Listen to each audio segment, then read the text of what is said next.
Hi, this message today is for you new mamas out there. I just want you to know that I see you holding that brand new precious baby, so in love, so overwhelmed, and probably really scared. I dealt with some postpartum anxiety after the birth of my first child, my daughter, and I thought I would share a little bit about that with you today and just give you some encouragement.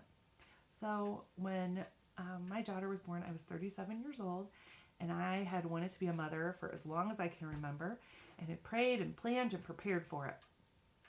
And it was an amazing, peaceful, joyful time when she was born. I sat on the couch and held her and looked at her and admired her and sang songs to her, and it was great. Except that that's my memory of it, but when I actually go back and think about how it really was, I have to say it was also very difficult because I dealt with some postpartum anxiety. I have an anxiety disorder already, and I've learned some really good ways to cope with it. I've written blog posts about that in the past, so I encourage you to go check those out. But this was really specific to this newborn baby. And there were several times that the anxiety tried to take me over. And the one I want to talk about today is one day I was trying to stop sleeping with her in our bed because I would wake up anxious and panicking because I was afraid that I had rolled over her and couldn't find her in the bed, and where was she and where was the other baby. It made no sense. There was only one baby.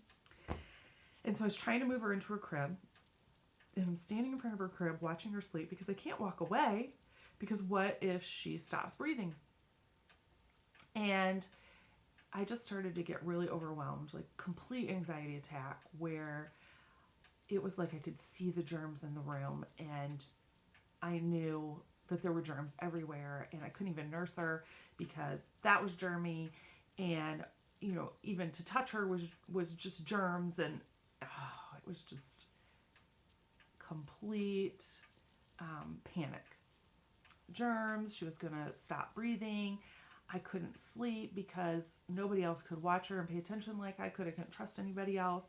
And I mean, it was just coming from all directions. And just in complete desperation, I sunk down to my knees in front of her crib and I started praying, God, you have got to help me. What is going on? What do I do about this? How can I take care of her in this world that we live in today? And God met me immediately in that place, and I'm so thankful today that He did. I felt His presence just come into the room, and the voice that I heard was so clear. Kimberly, this is not something that you can plan for. This world is full of germs, there's dangers around every corner, and you can't plan ahead for it.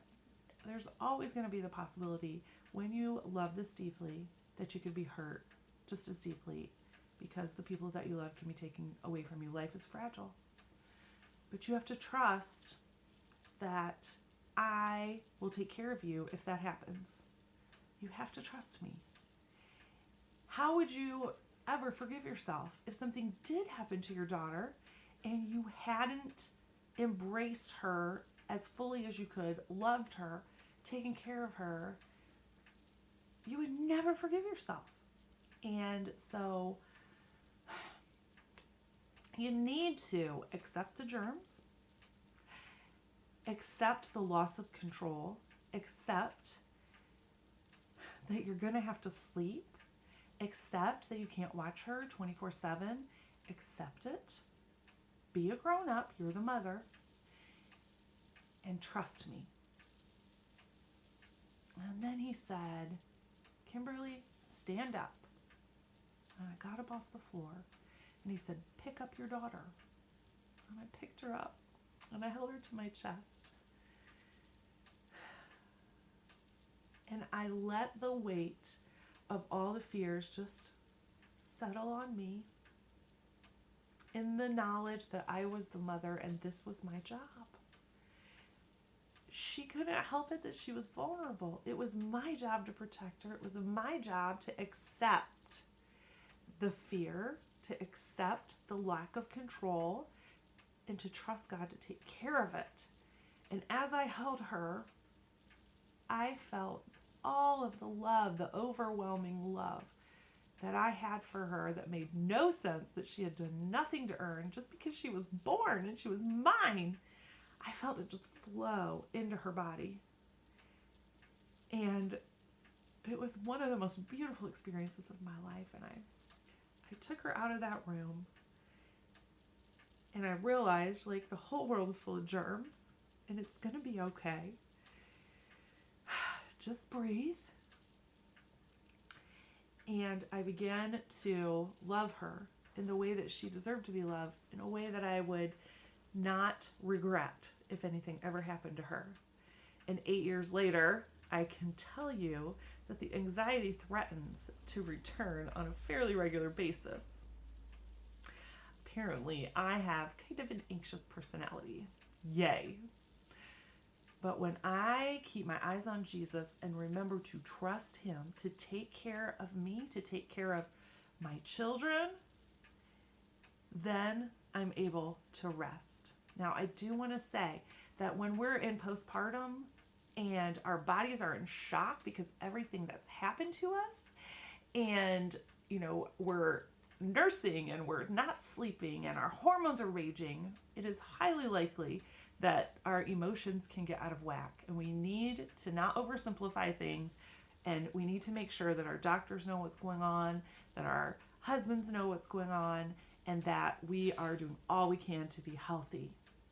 But if we can trust God to take care of us, then we can be the mothers that our children need us to be.